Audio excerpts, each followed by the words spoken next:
Pace bene. Paus Leo ke-14 itu adalah uskup Roma, paus tentu saja, dan bapa rohani.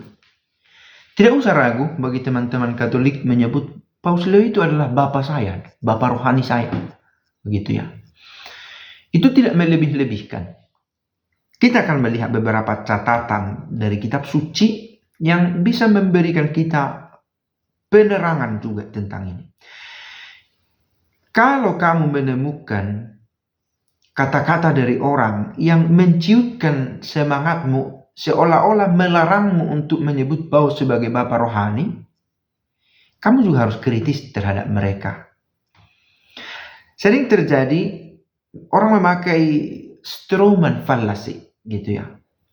Dia menciptakan dalam benaknya tentang bagaimana orang Kristen, orang Katolik berbuat, lalu dia mendebat kita seolah-olah kita seperti yang dalam pikirannya gitu. Contoh, saya beri contoh.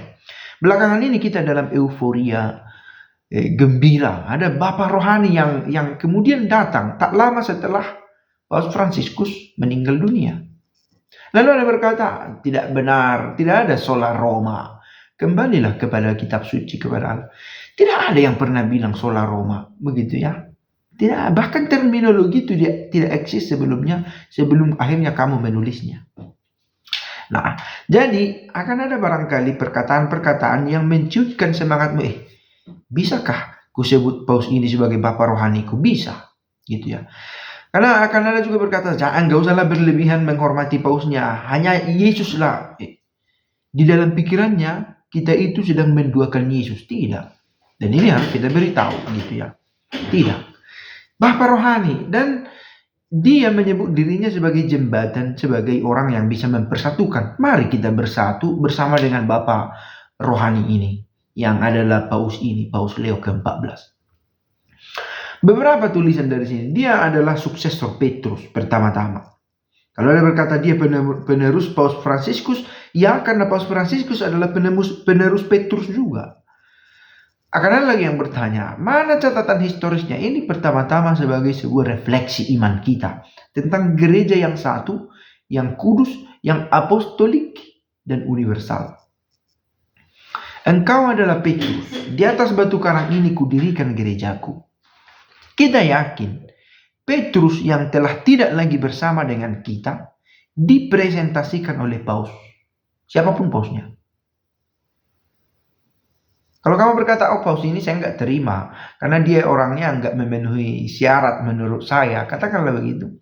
Sejak kapan rupanya Petrus sendiri sedemikian sempurna untuk bisa menjadi seorang pemimpin di antara semua orang beriman? Pengkhianat 3 kali sebelum ayam bertahuak, berkakakuokok. Tetapi di antara yang lemah, yang tua, yang tak siap, dipilih seorang untuk menjadi pemimpin. Nah, ini satu ide tentang kalau begitu Paus Leo memiliki peran sebagaimana Petrus menjalankan perannya. Ada tanggung jawab padanya, ada dasar-dasar bagi kita untuk menyebut dia sebagai bapa rohani. Di Lukas dikatakan begini, Simon, lihat, iblis telah menuntut untuk menampi kamu seperti gandum. Tetapi aku, Yesus, telah berdoa untukmu supaya imanmu jangan gugur. Dan engkau, kalau engkau sudah injak, kuatkanlah saudara-saudaramu. Paus menjadi bapa rohani bukan hanya dari pihak kita saja. Dia pun karena perannya sebagai paus menempatkan dirinya sebagai pengajar iman. Sebagai orang yang memberi makan asupan-asupan rohani kepada umat Katolik. Ini datang dari otoritas yang ilahi, gitu ya. Masih ingat ya gambaran tentang burung yang memberi makan anaknya. Beberapa menit itu tampil sebelum asap putih itu muncul. Untuk saya itu satu pesan menarik, bahasa alam yang mengingatkan kita tentang siapa yang sedang kita tunggu ini. Bapa rohani. Konsekuensinya menyebut Paus ini Bapa rohani adalah menyimak kata-katanya seolah seorang bapak menasihati putra-putrinya, dan mungkin tidak segera langsung mempraktekkannya, tetapi menggerakkan hati, gitu ya. Kuatkanlah saudara-saudaramu. Itu kan dikatakan saudara, tidak dikatakan anak-anakmu. Ini linguaggio, pembahasaan. Jangan juga, jadi kalau saya menguatkan iman saudara-saudaraku, tidak bisa saya kuatkan iman ibu dan ayahku, karena dia bukan saudaraku. Bukan begitu. Ini soal bagaimana orang-orang yang paling dekat itu kukuatkan iman. Saya pakai sudut pandang Simon di sini yang dibahas oleh Yesus. Aku berdoa untukmu supaya imanmu jangan gugur dan engkau kalau sudah injak kuatkanlah saudaramu. Lalu dalam Yohanes kita tahu Yesus berkata, gembalakanlah domba-dombaku. Gembala, pastor.